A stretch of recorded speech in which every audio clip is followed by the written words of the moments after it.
đi. Cho coi. Thấy một tí nè.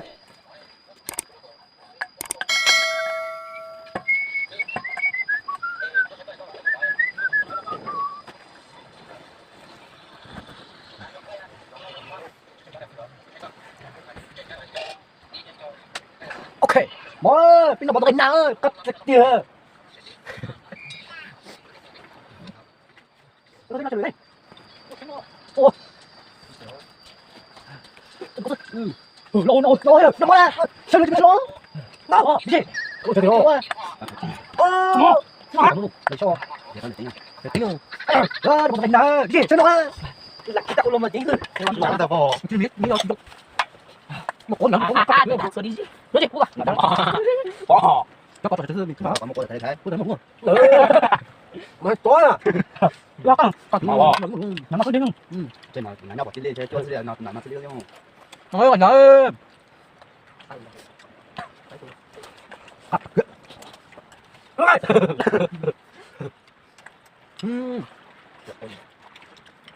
Nó chết. Ăn cơm. Bỏ ăn cơm. Ôi ôi ôi quá đi đi. Tao nặng lắm mà. Tao thấy chịu cho nó lắm rồi.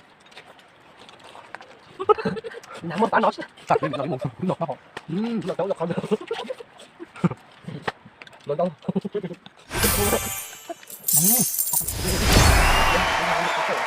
Có bom. Hết. Con này của nhà mai đi.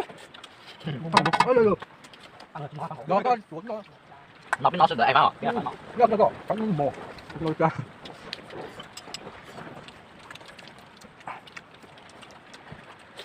Trong một căn sự cái thằng quên tròn này con.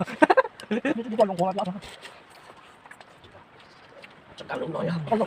Con luôn. Hay là gì ngoài lắm. Không ho còn lại còn thôi đi mà. Nước rồi. Có cái một to. Nó rồi. Tới em mua. Tụi nó lão nhân cái bấm vậy luôn. Cái tháo ra tao tao.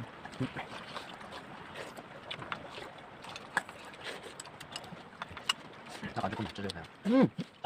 Tập ghê. Ngồi bác. Tao nhiều coi phải không? Cái to. Có đấy. Nó có tiếng chung nó cái nào. Nó sẽ nó cắt kia ho. Nó chỉ học. Rồi chắc chắn bắt cuốn. Làm cho nó đâu lại to. Tao học qua để trả. Ôi có cái phát này có chưa? Mà cái nó sẽ hổ đâu.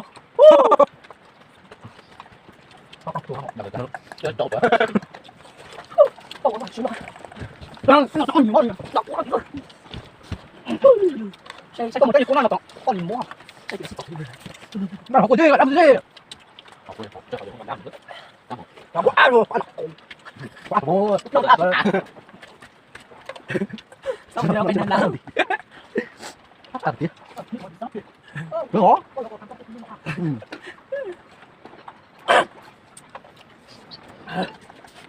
hả? Không hết ba. Cái tiếng là không vô. Lọ có hốt quá. Cái tiêu. Giờ cho con nào giờ? Không ổn. Không có hơn. Tôi đừng ăn.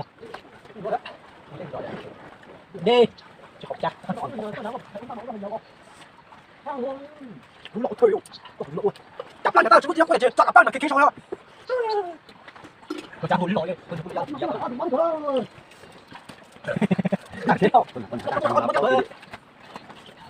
Con ngộ sáng. Con chặt tụi. Các không được không có.